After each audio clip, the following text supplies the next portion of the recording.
Trump के न चाहने के बावजूद ममदानी जो है वो मेयर बन चुके हैं न्यूयॉर्क के।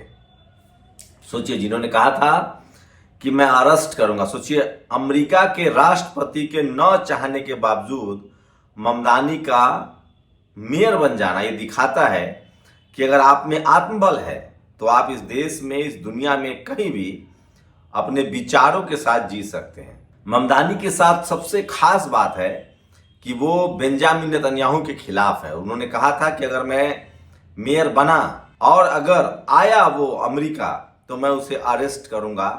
ट्रंप के न चाहने के बावजूद, ट्रंप लगातार चाह रहे थे कि ममदानी जो है वो चुनाव से बाहर हो जाएं, लेकिन वो अब चुनाव जीत गए हैं। ममदानी सोचिए कितने बड़े हैं और कितने ताकतवर साबित हुए हैं। तो न्यूयॉर्क सिटी के मेयर जो है वो ममदानी बन गए हैं, जोहरान ममदानी। ये इनका भारत से भी संबंध है और सोचिए किस तरह से ये बड़ी खबर है जो मैं आपको बता रहा हूं। 34 साल के हैं, 34 साल के, और डोनाल्ड ट्रंप के न चाहने के बावजूद जोहरान ममदानी जो है वो न्यूयॉर्क के मेयर बन गए हैं और ये सबसे बड़ी सफलता है। तो सोचिए, ऐसा नहीं है कि आप ताकतवर लोगों से नहीं लड़ सकते हैं। ट्रंप के न चाहने के बावजूद जोहरान ममदानी जो है वो मेयर बने हैं न्यूयॉर्क के। उन्होंने कहा था कि मैं अगर मेयर बना तो बेंजामिन नेतन्याहू जो इजराइल का प्रधानमंत्री है उसको जेल में डालूंगा अगर वो न्यूयॉर्क आते हैं तो। उसके बाद ट्रंप ने कहा था कि मैं इसको अरेस्ट कर लूंगा, ये देशद्रोही है। क्या ठीक यही बिहार में होने जा रहा है? बिहार में नीतीश कुमार को हाईजैक कर लिया गया है, बंधक बना लिया गया है। उनकी पार्टी के नेता जो कल तक उनके साथ थे, उनके दम पर थे, ललन सिंह, वही ललन सिंह जो कहते हैं कि सबको अनंत सिंह बनना पड़ेगा और दूसरे जो विपक्ष है उसको वोट नहीं डालने देंगे, घर में बैठा देंगे, वही ललन सिंह अब नीतीश कुमार के खिलाफ बगावत कर रहे हैं।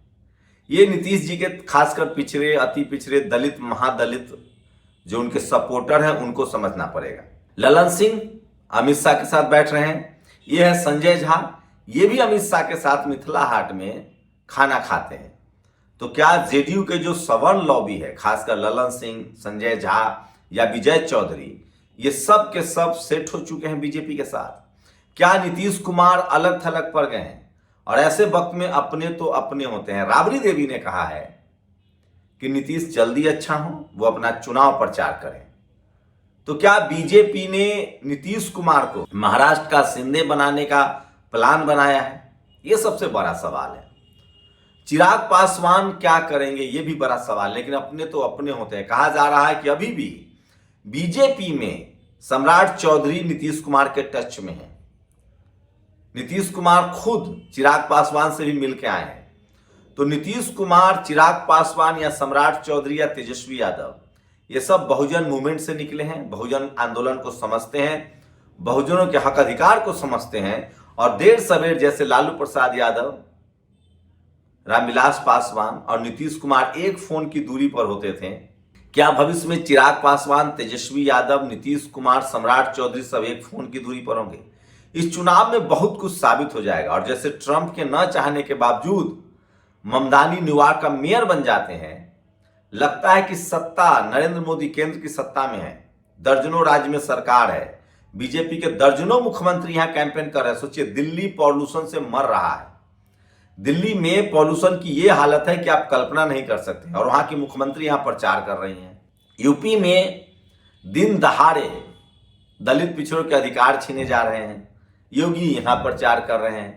मोहन यादव ने 27% रिजर्वेशन कहा, मनुवादियों ने उनको गाली देना शुरू किया, जो खुद बीजेपी के मुख्यमंत्री है मध्य प्रदेश में, वो बिहार में प्रचार कर रहे हैं। तो जो बीजेपी मध्य प्रदेश, राजस्थान में 27% रिजर्वेशन नहीं दे रही ओबीसी को, उसके लोग बिहार में प्रचार कर रहे हैं। सोचिए, मैं फिर कह रहा हूं, ये सब कुछ जानबूझ के हो रहा है। मोहन यादव हैं, ओबीसी हैं, रेखा गुप्ता हैं, यहां वैश्य समाज ज्यादातर ओबीसी में आता है, इसलिए उनको बुलाया जा रहा है। क्यों नहीं भजन लाल शर्मा को बुला ले रहे हैं? हाँ, आदिवासी छत्तीसगढ़ वाले को भी बुलाया जाएगा, उड़ीसा वाले को भी बुलाया जाएगा। तो यह है बहुजनों की ताकत। देर सवेर बिहार में मुख्यमंत्री तो बहुजन ही होगा। और नीतीश कुमार को लेकर जिस तरह की अटकलबाजी है, मुझे लगता है कि बीजेपी ने नीतीश कुमार को पूरी तरह से खत्म करने की साजिश रची है। गठबंधन के नाम पर उनको खत्म किया जा रहा है। लेकिन बिहार की जनता है, बिहार की जनता जानती है, समझती है। और इसी बीच तेजस्वी यादव जो है वो ममदानी के तरह मजबूत होकर उभरे हैं। बिहार में तेजस्वी यादव मुख्यमंत्री बनते दिख रहे हैं। शाहाबाद इलाके में कोई नुकसान नहीं हो रहा है और सीमांचल कोसी में बड़ी बढ़त है। सेंट्रल की बात करें तो सोचिए, चिराग पासवान को खुद बीजेपी ने फंसा दिया है। चिराग पासवान हाजीपुर से सांसद हैं। हाजीपुर संसदीय क्षेत्र में खासकर वैशाली जिला में एक भी सीट उनको नहीं दिया गया है। उनके एक भी विधायक नहीं होंगे। अब बताइए, जब उनके एक भी विधायक नहीं होंगे तो फिर उनका क्या होगा लोकसभा चुनाव में। नीतीश कुमार को भी और चिराग पासवान को बीजेपी ने पूरा चक्रचाल बुना है और उसमें मनु मीडिया उनके साथ है। उन लोगों की कोशिश है कि इस बार कम से कम किसी कीमत पर सवर्ण मुख्यमंत्री जो है वो बिहार को मिल जाए। क्या बिहार के 90% दलित, पिछड़ा, किसान, आदिवासी, अल्पसंख्यक ऐसा होने देंगे? ये बड़ा सवाल है। मैं बार बार कह रहा हूं कि बिहार है, यहां उड़ती चिड़िया को हल्दी लगता है। यहाँ नीतीश कुमार को अगर आप साजिश कर रहे हैं, तेजस्वी यादव इस बात को समझ रहे हैं और बिहार में एक तरफा लहर है और तमाम युवा दलित, पिछड़े, किसान, आदिवासी, अल्पसंख्यक जो हैं वो किसी कीमत पर सिर्फ और सिर्फ तेजस्वी यादव की पहली पसंद है। और ये मनु मीडिया को कुछ नहीं पता होता है। ये लोग सिर्फ शहर शहर घूमते हैं और सवर्ण समाज के लोग टीवी पर आते हैं। सच्चाई है कि आईपी गुप्ता की वजह से तांती ततमा का लगभग 10 से 12 लाख वोट शिफ्ट हुआ है। मुकेश सहनी की वजह से निषाद वोट शिफ्ट हुआ है। उसके बाद अति पिछड़ा को लेकर जो कांग्रेस ने जो रोड मैप तैयार किया है कि हम उनको एक्ट देंगे, डिसमिल जमीन देंगे, इंडिया गठबंधन का जो मैप है, तो मैनिफेस्टो राहुल गांधी जिस तरह से दलित पिछड़े की बात कर रहे हैं, कांग्रेस की भी स्थिति यहां बेहतर होने की संभावना है। कांग्रेस लगभग 30 से 40 स्कोर करेगी तो चौंकिएगा मत, क्योंकि 180-85 स्कोर तो इंडिया गठबंधन करने जा रही है। 120 के आसपास, 110 से 120 के आसपास तो आंकड़ा तेजस्वी यादव का रहने वाला है और उसमें 40 और जोड़ दीजिए तो 50 और लगभग 15 सीटों का जो सफलता है, 15 सीटें जो हैं, 20 सीटें और जो हैं वो लेफ्ट और मुकेश सहनी भी करने जा रहे हैं। तो आपको कागजों पर भले गठबंधन मजबूत मत दिखे, लेकिन एक बात तय है कि नीतीश कुमार के ऑपरेशन लोटस चलाने से, नीतीश कुमार को खत्म करने की वजह से अति पिछड़ा वोट जो है वो तेजी से तेजस्वी यादव के साथ शिफ्ट हो रहा है। ये बड़ी खबर आपको बता रहा हूं और मैं इसलिए कह रहा हूं कि बिहार का चुनाव कई मायनों में अलग है और बिहार ये साबित कर देगा कि यहां जातिवाद और मनुवाद के खिलाफ लंबी लड़ाई है। अब सोचिए, दुलारचंद यादव की हत्या हुई है, इसको अमित शाह कह रहे हैं छोटी मोटी घटना। पूर्णिया में एक कुशवाहा फैमिली को मार दिया गया है। निरंजन कुशवाहा उनके भाई है, वो जेडीयू में भी हैं। ये बीएसपी से चुनाव लड़ चुके थे। इनकी पत्नी और बेटी और इनको गोली मार दी गई है। आप कल्पना कर सकते हैं कि ये सब कुछ बिहार में तो बीजेपी की आहट है। नीतीश कुमार अब कमजोर पड़ गए हैं। बिहार को एक युवा और तेज तरार मुख्यमंत्री दीजिए जो बहुजन आइडियोलॉजी से लैस हो, जो सामाजिक न्याय को समझता हो, जो सोशल जस्टिस को समझता हो। नहीं तो फिर से 90 से पहले वाला बिहार बन जाएगा जहां दलित पिछड़ों को वोट नहीं डालने दिया जाएगा। ये ललन सिंह खुद कह रहे हैं कि हम वोट ही नहीं डालने देंगे। रोज क्राइम हो रहा है। दुलारचंद यादव की हत्या हुई है, आज पूर्णिया में कुशवाहा की हत्या हुई है। मैं फिर कह रहा हूं, अगर बहुजन नहीं सचेत हुए तो सोचिए क्या हालत होगी। खैर, धीरे धीरे लोग अब सचेत हो रहे हैं। छत्तीसगढ़ में रेल हादसा हुआ है, 11 लोग की मौत हुई है। कोई टीवी अखबार आपको खबर नहीं दिखाएगा क्योंकि ये इनको चिंता ही नहीं है। EVS 16%, ST 32, SC 36। सोचिए, रामराज का मजा लीजिए। आईबीपीएस एसओ प्रीलिम्स का कट ऑफ है, मतलब इकोनॉमिक वीकर सेक्शन का जो सवर्ण समाज है उसको सिर्फ 16 नंबर लाने पर पास कर दिया जा रहा है। जनरल वर्ग के टॉपर को 2023 में सिविल सर्विस परीक्षा के इंटरव्यू में 200 अंक मिले, जबकि ओबीसी टॉपर को सिर्फ 154 अंक मिले हैं। बिहार में मतदान से 2 दिन पहले वरिष्ठ बीजेपी नेता और पूर्व केंद्रीय मंत्री आरके सिंह ने 62,000 करोड़ का जो भ्रष्टाचार का आरोप लगाया था उस पर कोई सुनवाई नहीं हुई है। और यूपी में सोचिए, योगी आदित्यनाथ जी यहां प्रचार कर रहे हैं करप्शन खत्म करेंगे। एनसीआरबी के मुताबिक सबसे ज्यादा क्राइम यूपी में है।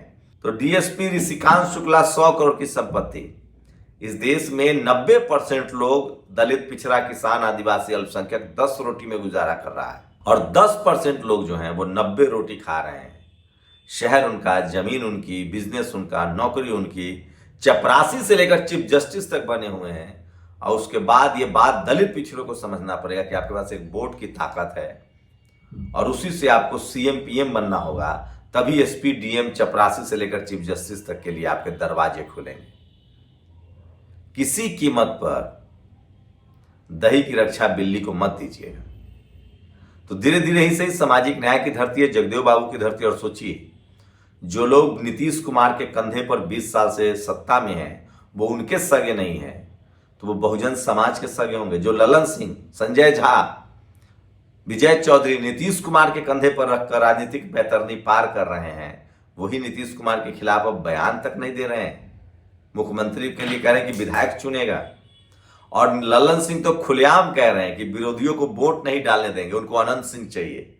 अब बहुजनों को तय करना है कि आपको दुलारचंद यादव की शहादत चाहिए और चाहिए आपको अनंत सिंह जैसा नेता चाहिए। बहुजनों को बहुजन दल और बहुजन नेता ही चुनना चाहिए। आपकी क्या राय, अपनी प्रतिक्रिया जरूर दीजिए। क्या बिगाड़ के डर से ईमान की बात नहीं करेंगे? जब सारा सबन मीडिया उनके साथ है तो बहुजनों को अपने साथ होना चाहिए। शुक्रिया। नेशनल दस्तक की आपसे गुजारिश है कि अगर इसको बचाना चाहते हैं तो नेशनल दस्तक को सब्सक्राइब करने के लिए रेड कलर के सब्सक्राइब बटन को दबाएं, फिर बेल आइकन की घंटी दबाएं। नेशनल दस्तक को बचाने के लिए बहुत जरूरी है कि हर खबर को शेयर करें, लाइक करें, कमेंट जरूर करें।